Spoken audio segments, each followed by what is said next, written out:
Salut à tous et à toutes et une fois de plus, bienvenue sur votre page YouTube d'actualité basketball. Ce matin, nous vous proposons de faire un zoom sur l'international de basketball camerounais Angel Bekele. Il est sociétaire à la REC basketball au Rwanda et il vous parlera de son expérience en tant qu'international et des difficultés qu'il a rencontrées, de son amour, surtout pour son propre formateur. Nous vous disons sur ce, à tout de suite et restez scotchés. Une fois de plus, bonjour et nous allons nous retrouver pour un petit entretien avec notre joueur international Belek. Bonsoir. Donc comment tu vas, tu es de retour au Cameroun, comment tu trouves l'atmosphère de manière générale? Je suis très content d'être là, l'atmosphère me plaît bien parce que je suis chez moi et je suis bien chez moi. Mais sinon, comment as-tu déjà parce qu'on pourrait mentionner qu'il revient du Rwanda où il a son club, Je suis correct. Rwanda Energy Group, là c'est ce que j'ai passé pratiquement 2 ans maintenant. Ça se passe plutôt bien. On aimerait savoir alors de l'ambiance. L'arrivée à Règle, c'était vraiment difficile malgré qu'ils m'ont donné une place, ils m'ont accepté, ils m'ont donné l'occasion de faire ce que je pouvais faire, ils m'ont donné le bénéfice du doute, ils m'ont donné le temps de m'adapter. Au début c'était vraiment difficile, très difficile même parce que je sors du Cameroun, j'arrive dans un pays étranger, malgré le fait qu'ils m'ont donné une place, je dirais, qu'ils m'ont accepté, c'était toujours difficile parce que je n'étais pas chez moi. J'ai dû apprendre de mes nouveaux coéquipiers, apprendre à les accepter, apprendre ma nouvelle vie au Rwanda. C'était vraiment pas facile, mais aujourd'hui, je m'en sors plutôt bien. D'accord, ici on aimerait savoir comment se passent justement les entraînements là-bas, comment se passe l'adaptation au niveau technique, qu'est-ce qu'il en est? Comparé au Cameroun, ou bien sans vous mentir, au niveau technique, le Cameroun est meilleur. On a des très grands ici au Cameroun, des grands coachs que vous connaissez tous. Une différence avec le Rwanda.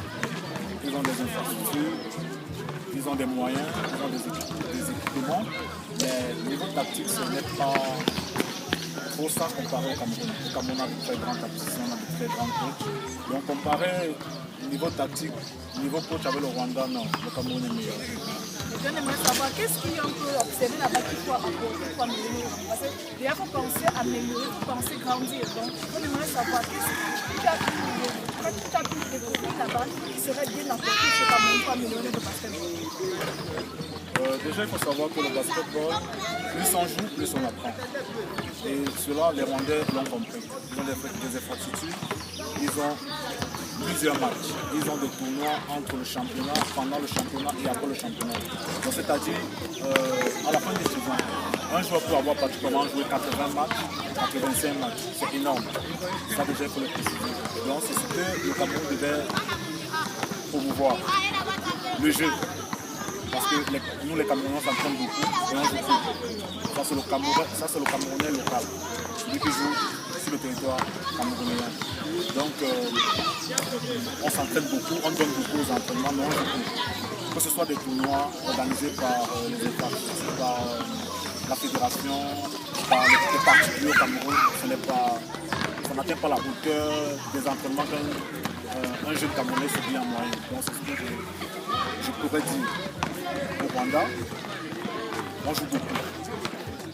Que ce soit les tournois, entre le championnat, il y a au moins 4 tournois. Après le championnat, il y a au moins 2 tournois. Et pendant le championnat, même le championnat, je joue aller-retour. Donc, c'est-à-dire aller-retour, il y a 15 équipes aller-retour. La période de playoff. Donc, ça fait énormément de temps. Donc, c'est un peu ça. Un peu plus de sérieux dans ce cadre-là. Les athlètes doivent jouer. pour ça qu'on s'entraîne au Cameroun. On s'entraîne beaucoup, énormément, mais on joue plus.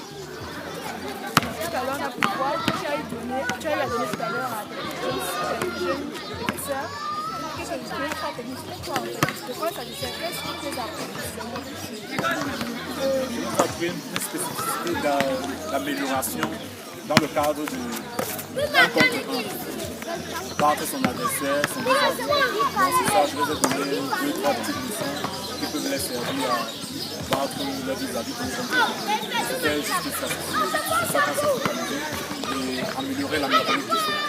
Vous savez, plus tôt tu as la meilleure mécanique, mieux c'est. Donc c'est ce qu'il suffit. Ces petites drills qu'on a essayé de travailler depuis plusieurs Sinon, comment tu peux te dégager? Oui, je l'ai dit tout à l'heure, c'est impressionnant de voir les jeunes filles comme elle avoir une niveau assez élevé. J'ai vraiment été impressionné.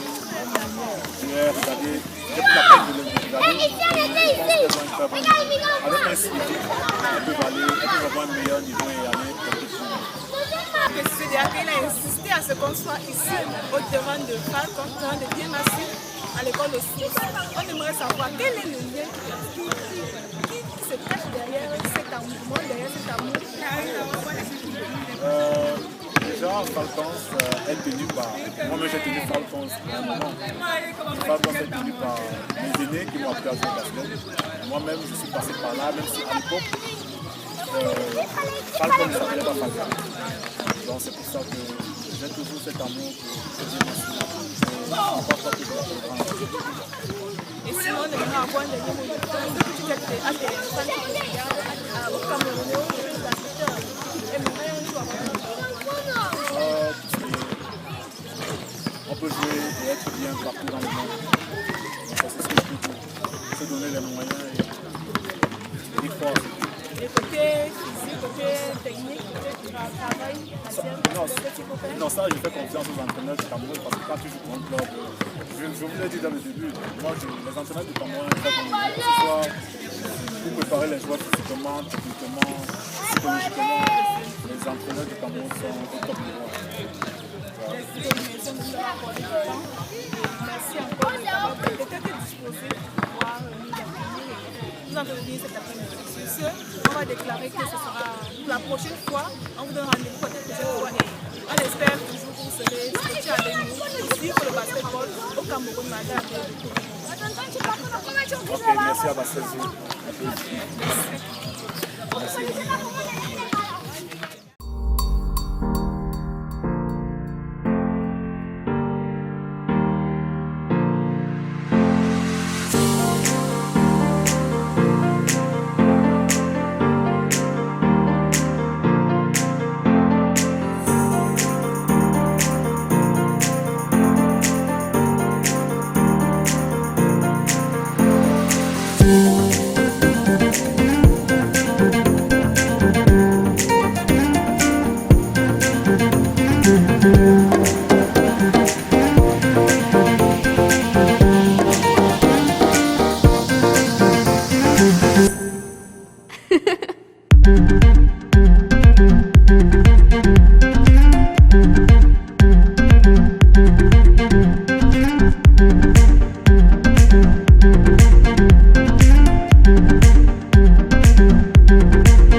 s'arrête. Il arrive, ça arrête.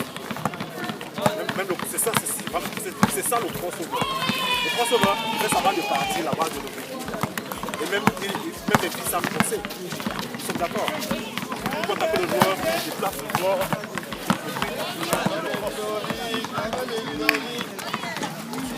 Chaque fois que tu parles à nous, on deux mains sur le ballon.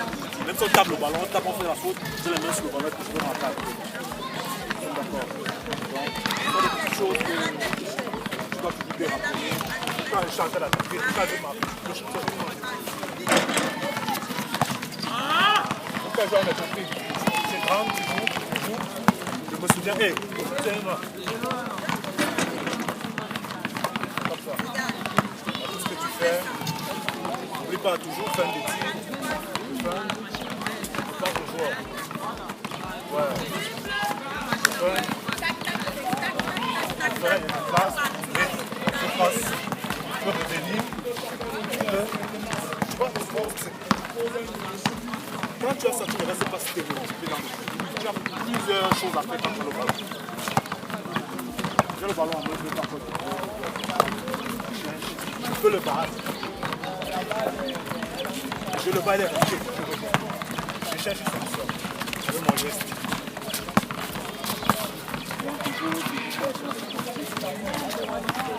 Le bassin n'explique pas.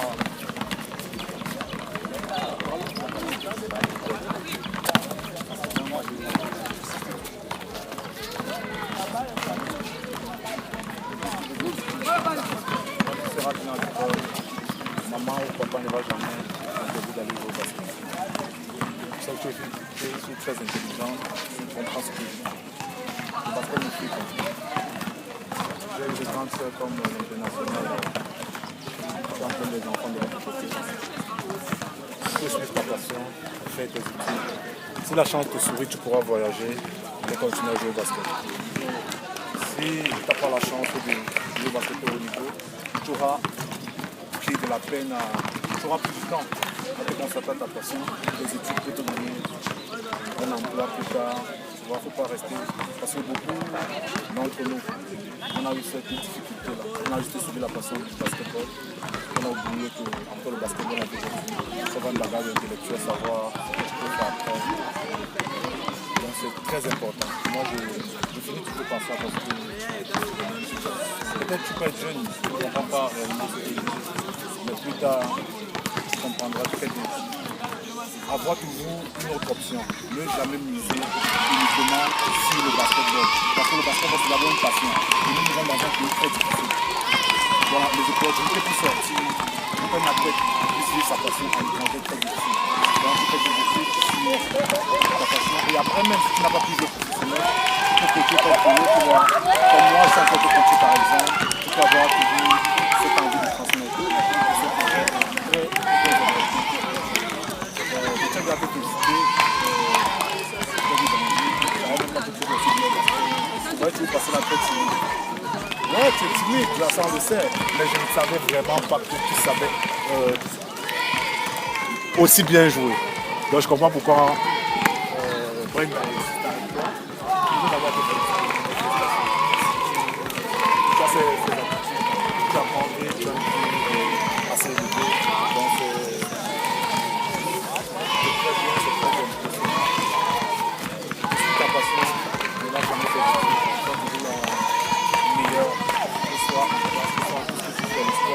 Que ce soit dans tout ce que tu fais dans la recherche, à faire les choses bien, calmement et plaisir. C'est très important. Donc, je pense que c'est là où on va se sentir. Si demain il y a une autre séance un peu plus posée, on la fera encore demain. On va essayer de répéter les mêmes drills pour que tu sois prêt. Et puis, il ne faut pas oublier, c'est pas notre rôle. Je t'ai dit moi-même, quand je suis allé au Rwanda, j'ai appris 2-3 trucs. Et ça serait de transmettre. Par exemple, l'exercice de shoot. La main, cette main juste là pour accompagner, c'est cette main qui finit le shoot. Tu vois. L'exercice, tu vas voir à l'NBA, si tu remarques bien, même ce soir, si tu vois un match, tu vas voir les potes là avant tu vas taper comme ça. Ce n'est pas quelque chose que tu ne vois pas ça par fantaisie. Tu cherches la puissance dans mon but. Quand tu mets sur ça, ça te donne les puissances de mettre la puissance sur la balle. Tu vois. maintenant déstabiliser l'adversaire. Ça, ce sont des trucs. Moi, mais j'avais pas ça.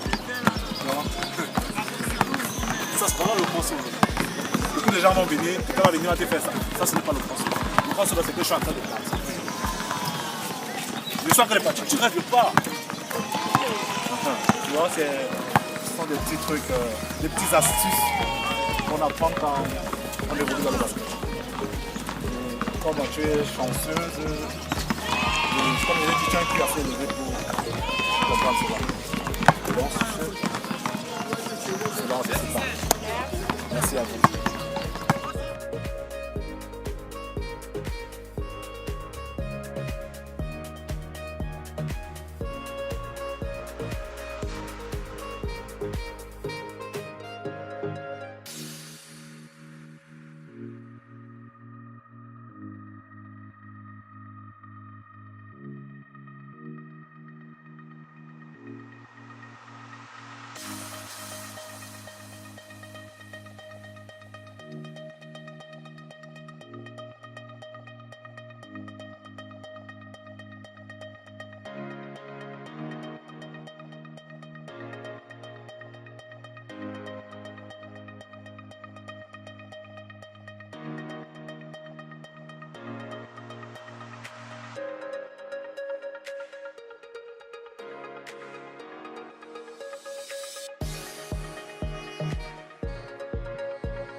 Tu sens qu'elle a une amélioration. Elle est là aujourd'hui. C'est vrai qu'elle a une meilleure mécanique.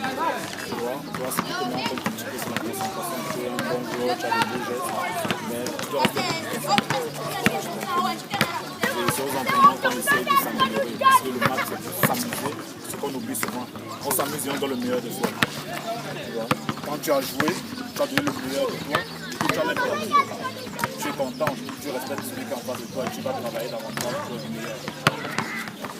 Donc, il faut oublier ce qu'on a fait pour améliorer les choses.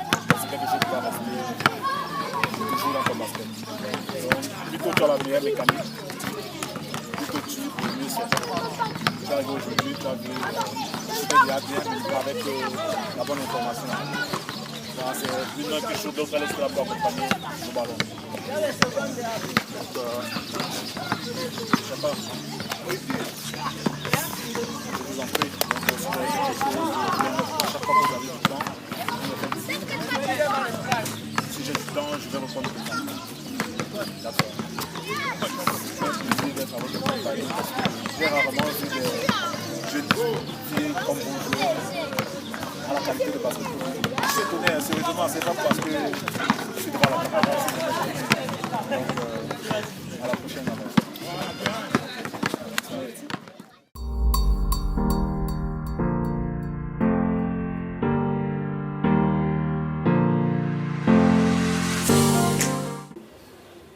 Bonjour, je suis Angelbert Belembel, international camerounais. J'évolue actuellement au Rwanda dans un club appelé REG, Rwanda Energy Group, une société d'énergie. Alors aujourd'hui, je suis en face de ma jeune consoeur Yamdieu Janelle, qui vient du même quartier que moi, qui évolue dans un club de la place et qui espère un jour jouer à l'international. Alors, je viens de Biémassi, tout le monde me connaît. J'ai joué à BBC, où j'étais tenu par Poupon, Messi, Yoga, Pépé, Massé Pépé autant pour moi. Donc, après BBC, je suis allé à INJS, où le coach Djibou a sollicité ma présence pour le club. Après INJS, j'ai porté mes valises du côté du Gabon, où j'ai fait une brève saison.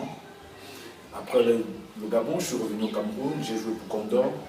Et après Condor, je me suis retrouvé au Rwanda. Alors, je suis ici devant vous avec ma jeune consoeur pour essayer de répondre à quelques de ces questions. Je vous écoute, mademoiselle. Bon, je me nomme Yamdieu Janelle, joueuse dans l'équipe de Falcons Biémassi. Bon, ma première question, ça sera de savoir comment étaient tes débuts à Falcons, à BBC, maintenant tu es devenu Falcons. Comment étaient tes débuts à BBC et quels sont les titres ou bien le nombre de championnats que tu as pu remporter avec cette équipe? Alors, mes débuts à BBC étaient très compliqués parce que j'apprenais à jouer et j'apprenais à jouer dans la cour des grands. Ma chance que j'ai eue, c'est que j'ai été encadré par de très belles personnes, notamment Otto Poupon, qui nous apprenait à jouer au basket dans la cour des grands. Donc il nous tolérait certaines choses. Il comprenait qu'on était des jeunes parmi des adultes. Alors les compétitions qu'on a jouées avec BBC on participait au championnat régional du centre. Et on titillait toutes les grandes équipes, notamment Condor, Béac. On aimait jouer contre toutes ces grandes équipes.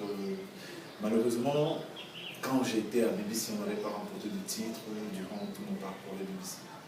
Donc c'est la seule chose que j'ai déploré et que j'aurais aimé avoir au moins un titre avec BBC.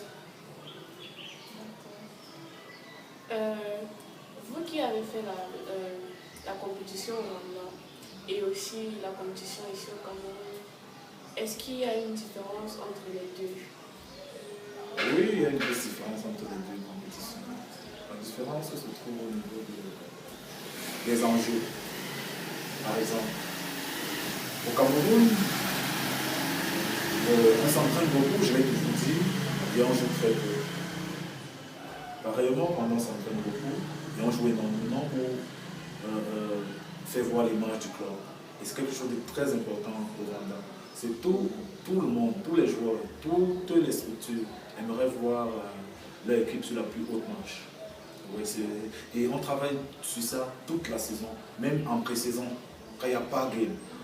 On travaille toujours pour que quand le game va commencer, qu'on soit sur la plus haute marche à la fin de la saison, sur la plus haute marche. Ok, est-ce qu'il y a une grande différence au niveau de la compétition là-bas au Rwanda comparé à ici au Cameroun? Ça c'est une question à laquelle j'aime toujours bien répondre. Il y a une très grosse différence entre le championnat rwandais et le championnat camerounais. Déjà, je vais parler du fait des nombres de matchs. Au Cameroun, on compte le nombre de matchs qu'une équipe d'élite joue. Vous voyez, c'est très peu. À la fin d'une saison d'élite, un club peut se retrouver à avoir joué 12 matchs, 13 matchs, ou plus 15 matchs. Alors qu'au Rwanda, à la fin de la compétition d'un club d'élite, on peut se retrouver à avoir joué plus de 60 matchs, 70 matchs. Parce qu'entre le championnat, il y a des compétitions et des très grandes compétitions. Je prends notamment le tournoi des zéros, les compétitions de ce genre.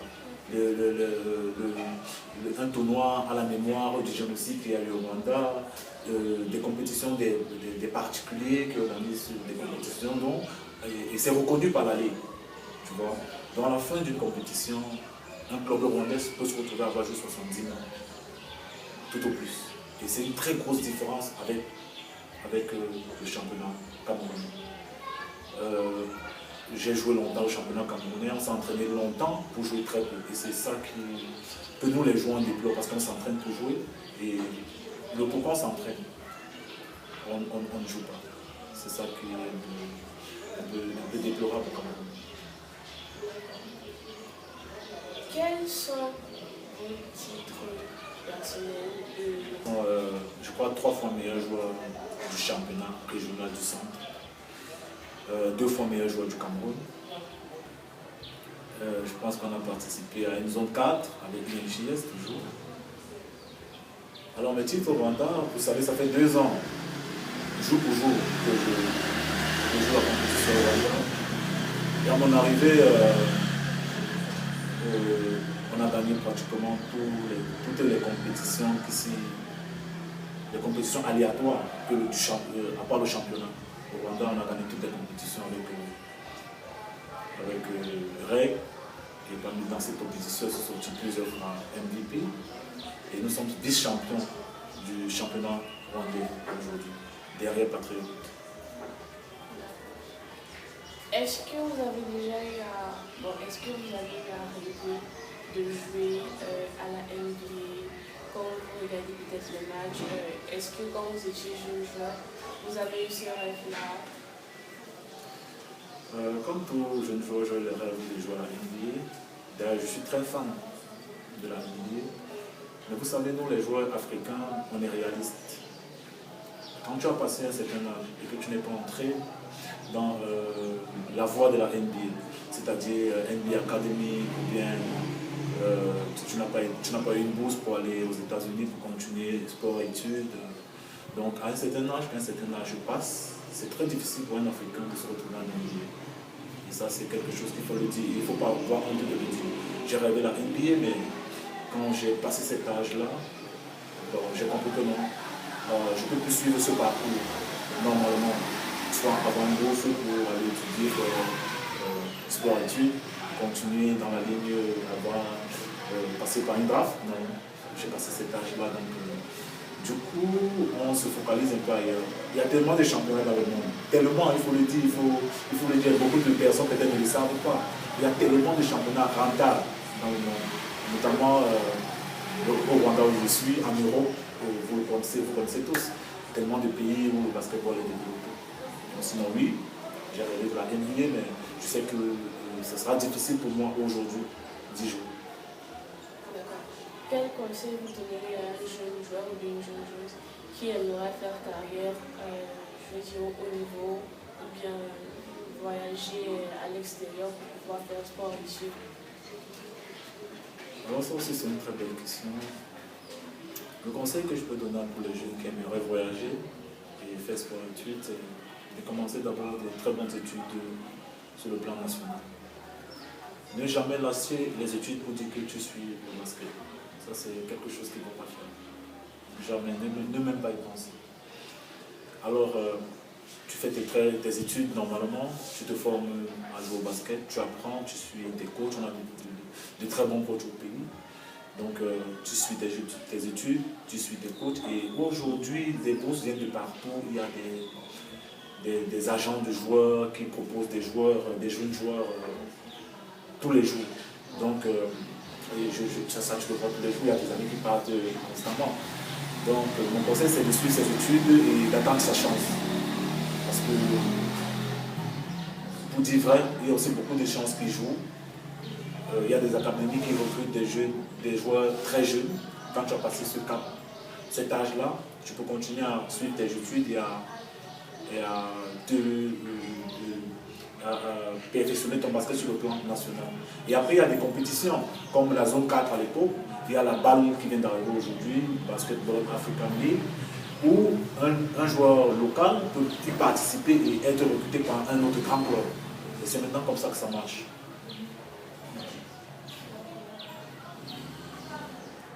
En dehors du basket, quelles sont les trucs que tu aimes bien faire pour te distraire, pour passer du temps?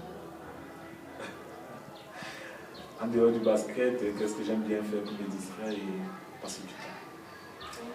Déjà, en dehors du basket, j'aime faire de la musculation. Ça, tout le monde le sait. C'est d'où me vient le nom de Léonidas. Parce que j'aime bien très bien ça. J'adore ça. Je suis un peu comme toi. Tu es une jeune fille, tu aimes bien te pomponner, te maquiller. Moi, j'aime bien parfois mettre des habits propres et prendre autant de photos que je veux. Et mes amis me seront que des rires, tous ceux qui vont écouter ce passage ici. J'aime bien prendre des photos, de très belles photos, poster et discuter entre soi avec mes amis. Ouais, c'est ce que j'adore. Toi aussi, je suppose que tu aimes ça. Non, tu n'aimes pas. T'es sérieuse?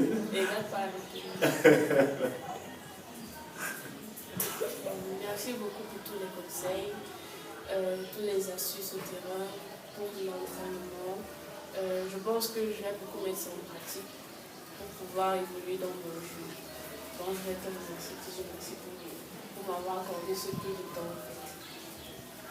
De rien, Jamel. Tu sais, le plaisir est pour moi. J'aime toujours apporter ce que je peux à la jeunesse qui nous suit. Et comme je t'ai toujours dit, n'oublie pas que le basketball, ce n'est pas seulement sur le terrain.